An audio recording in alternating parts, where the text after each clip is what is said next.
Abbaa maqaa ilmaa maqaa hafuura qulqulluu Waaqayyo tokkoon Ameen. Nageenyiif jaalalli Waaqayyoo bakka jirtan marattis naa ga'u. Hordoftootaa fi daawwattoota miidiyaa Waldaa Tokkummaa Ortodoksii Tawaahidoo. Qophiin keenya har'aa deeggarsa uummata keenya Booranaa hongeen miidhamaniif karaa Waldaa Tokkummaa Amantaa Ortodoksii Tawaahidootiin taasifame irratti xiyyeeffata. Hanga xumura qophii keenyaatti akka nu daawwattan kabajaan isin affeerra. Booranni uummata sirna ittiin bulmaata dimokiraatawaa mataa isaarra darbee addunyaan ittiin bultu sirna gadaa uummata addunyaadhaaf gumaachedha. Booranni hangafa Oromooti. Loowwan Booranaas dinagdee biyyattiitiif utubaadha. Boorana biratti yeroo hundumaa quufa malee beela jechuun maal akka ta'eyyuu hin beekamu ture. Akka aadaa Booranaatti keessummaan tokko yeroo gara isaanii dhufu re'ee qalanii laatuu fi yoo bishaan gaafatanis uummata haannan yookiin buna qalaa obaasuudhaan beekamu ture uummanni Booranaa.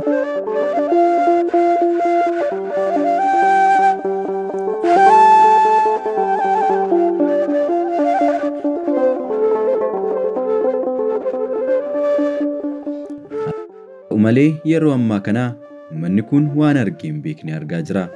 Samiin yeroo kaan waqtii isaa eeggatee roobullee erga roobuu dhiisee waggoota 5 ol lakkoofsee jira. Sababa kanaafis uummanni kun jalqaba irratti loon isaa amma immoo lubbuu isaa dhabaa jira. Uummanni Booranaa kan beela'eef laachuu kan dheeboteef aannan isaa obaasuun beekamu sun amma deeggarsa saba isaa irraa eeggachaa jira. Ta'us waggootan darban keessatti namni uummata kanaaf sagalee ta'uu hin argamne ture. Haa ta'u malee yeroo dhiyoodhaas karaa miidiyaalee hawaasaan sochii taasifameen hojiiwwan gargaarsa hedduun taasifamaa jira. Kanaanis abbootiin qabeenyaa hedduun akkasumas namoonni bebeekamoo hedduun gargaarsa hedduu taasisuun uummata Booranaa bira dhaabbachuu isaanii agarsiisaa jiru. Bu'uura gochuun miseensonni Waldaa Tokkummaa Ortodoksii Tawaahidoo biyya alaa fi biyya keessaa beelli uummata kanaa beela keenyaa, dheebuun uummata keenyaas dheebuu keenyaa jechuun akkasumas nuti ijoolleen Tawaahidoo osoo jirruu hangafni keenya Booranni hin beela'u kamiyyuu kana booda sababa beelaatiif du'uu hin qabu jechuun sochii karaa miidiyaalee hawaasaatiin taasisaniin deeggarsa qarshii miliyoona 1,600,000 tilmaamamu gumaachanii jiru. Deeggarsa miseensonni waldichaa gumaachan kanas bakka ga'uuf malu akka gahuuf miseensota biyya keessaatiin koreen hundeeffamee imalli bulchiinsa magaalaa Hoolataa irraa ka'ee gara godina Booranaatti taasifamuu eegale.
Imala kiiloomeetira 700 olii fi turtii guyyoota 2 olii boodas akka fedha Waaqayyootti godina Booranaa gahame.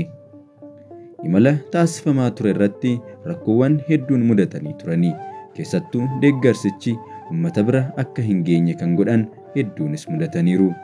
Koreen biyya keessaa kun rakkoowwan kana hundas gargaarsa Waaqayyootiin akka darbanii uummaticha bira akka gahanis ibsaniiru.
gargaarsi sirriitti laattanii eeggatanii marginoonni shaamleen dhibba sadi jechuudha.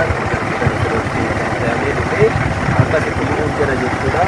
Keessa waldaa tokkummaa waldaa Israa'el biyya keessaa fi biyya alaa irraa gargaarsi walitti qabame. Akkasumas immoo uummata keenya uummata ijoollee musliimaa walitti qabamee waldaa tokkummaa waldaa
amma jirru kuni godina Booranaa keessa aanaa Dubulluq keessa ganda baadiyyaatti argama jechuudha.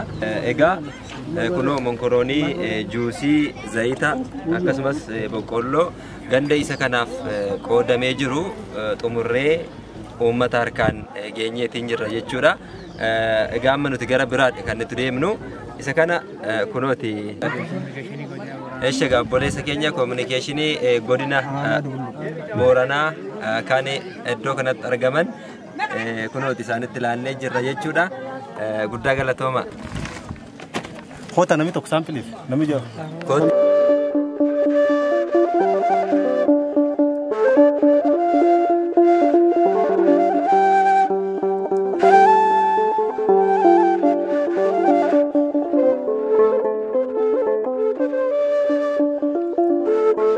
Warri kunini waldaa amantoota Ortodoksii Itoophiyaa warra olotaa irraa dhufanii ilmaan Oromooti. Booranni beela'ee nu akkamiin callifnee ciifnaa jedhanii biyyi keessa biyya alarra kadhatanii waan kana harma fidan. Akkamiin galateeffatan? Garga daanaaf bitoo. Booranni hangafaa jedhu Oromoon baay'ee nu jaalata. Ircaala wanni nu walii tolchuu dandeenyu akka Oromoo ta'e ilaalle warraan baay'ee galatoomaa jenna. Wanni guddaan waaquma keessa nan baasa namni gargaarsi namaa kunoma namaan bahu. Gargaarsi guddaan gargaarsa waaqaati roobu waaqa kadhanna. Ammallee gandi dhibii yaana. Waan jira ammoo qajeelumatti akkuma dhiyeen nam qajeelchite garee gareen abbaa warra 200 harmata akka qoodamuu fi murtaa'e aginni san gahu. Sanuu amal keessanii silaafuu namni taasisamaan waliin qoqqooda.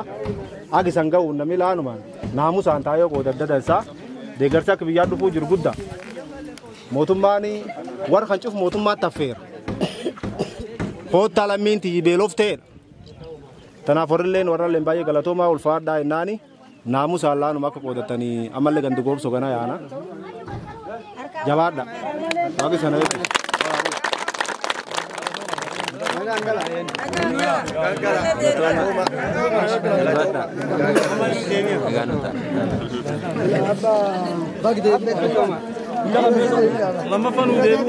Aye, hindi bina.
warri nu biratti argitan kuni luba xibee bedanii Oromoo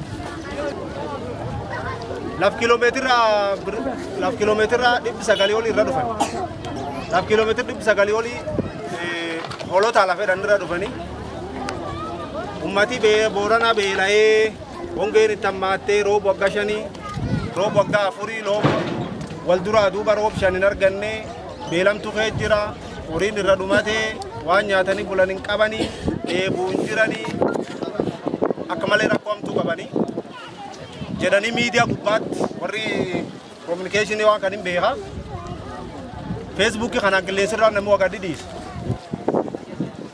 waan kan warri illee qilleensi gubbaatti argee ummati Oromoo Booranaa ummata kadhaan beenne ummati waan kadhan yoo namni keessummaan dhuftee baatuuni horii namaa qalee aanan namaa kennee bisaan duwwan dhuginii jedhee areer namaa areersunti beela'ee jedhanii waan kan qilleensirra dhagaanii dhufan. Oromoon fula jirtutti addunyaa shuftinuu Booranaaf dirmachuu jirte jechuudha guyyaa guyyaatti mala deeggarsi asiin dhufan gartanii deeggarsaan mootummaan hin kennine warra kana kennee jechuudha waldaa ortodoksii tawaahidoo Itoophiyaa jedhanii as biyya alaati biyya keessa walitti qabanii ummat keenya Booranaa yoo sallaaltanii Booranaa amantaanudha Boorana haabaraaruu nam kan diimaa gurraachisaa tokkollee hin beektan rakkoo Boorana argee qilleensumira dhaga'ee namni dhufee jechuudha. Kanaaf guddoo isaan galateeffannaa akkamiin galateeffamee harka naalaadhaaf gistu dansa Booranni kabaji beekaa safuu beekaa warra aadaati warra gadaan bulu warra seer gadaatiin bulu warra aadaa tokko qabu angaf Oromoo cufayyuu angafi akkamii beela'aa jedhanii warra birmatee wakadhatanii biyyi keessa biyyi alaati wakadhatanii Boorana beela'ee jedhanii dhufanii.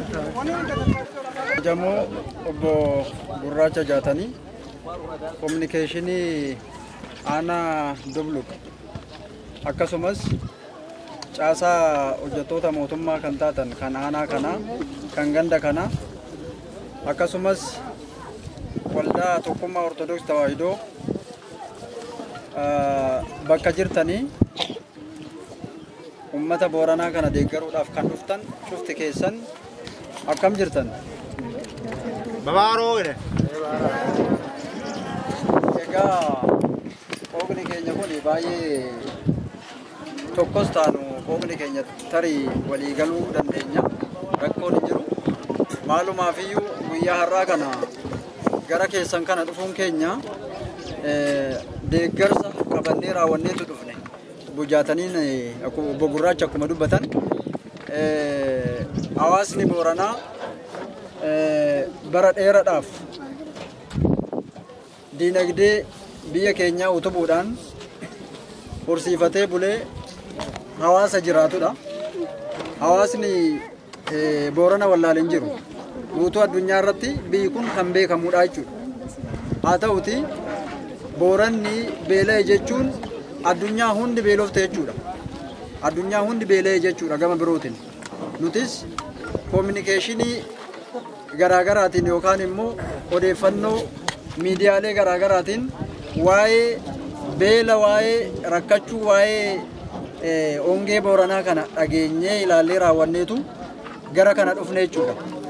Egaa gara kana innaa dhufnu deeggarsa kana kan taasise nu qofa osoo hin taane waldaalee garaagaraa walitti qindaanii waldaa tokkummaa amantaa Ortodoksii kan jedhaman biyyootii Arabaa biyyootii garaagaraa keessa kan jiraatan Awurooppaa garaagaraa keessa kan jiraatan koree qindeessuudhaan koree biyya keessaa asuma Itoophiyaa keessa kan jiraatan Oromiyaa dabalatee cufa guutuu biyyattii hunda dabalatee amantaa Ortodoksii qofas miti amantaa Ortodoksii kan hordofu qofas miti amantaa Musliimaa kan hordofan amantaa waaqeffannaa kan hordofan akkasumas amantaa Pirootestaantii yookaan immoo amantaa Pheenxee kan hordofan hundi dhimmi kun dhimma beelaati waan ta'eef beelli sanyiin filatu qooqan filatu amantaan filatu beekaa wallaala jaarsa jaartii barataa barsiisaa jedhee wanti inni adda qoodu hin jiru dhufnaan oodhabe hundinuu hin beelaa waan ta'eef kana sababeeffachuudhaan waan kana dhageenye kan ijaan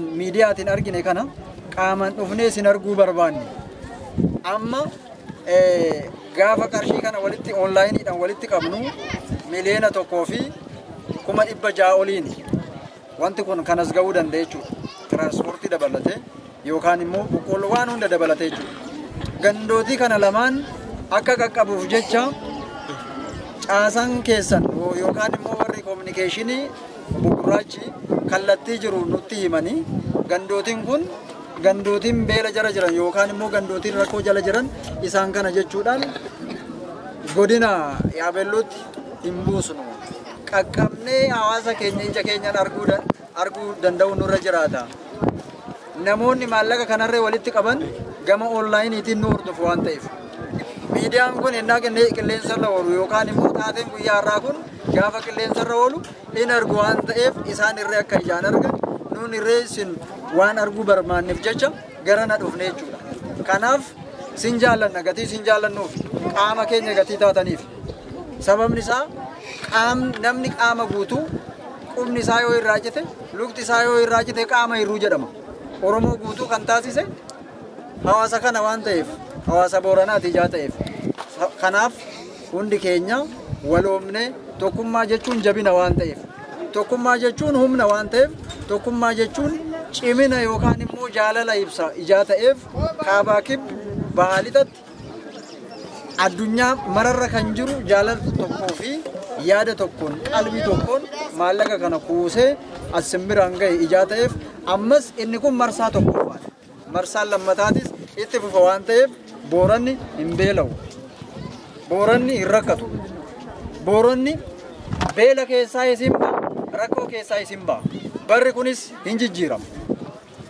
Barri gaddaa kun yookaan immoo barri hongee kun addunyaan kun yookaan immoo lafti akkasittiin aduunsaa yookaan immoo biyyoonsaa nama gubu kun hin jijjiirama waan ta'eef Waaqayyo irraatii abdii qabna ijaa ta'eef ishee kana qofan dubbachuu barbaada.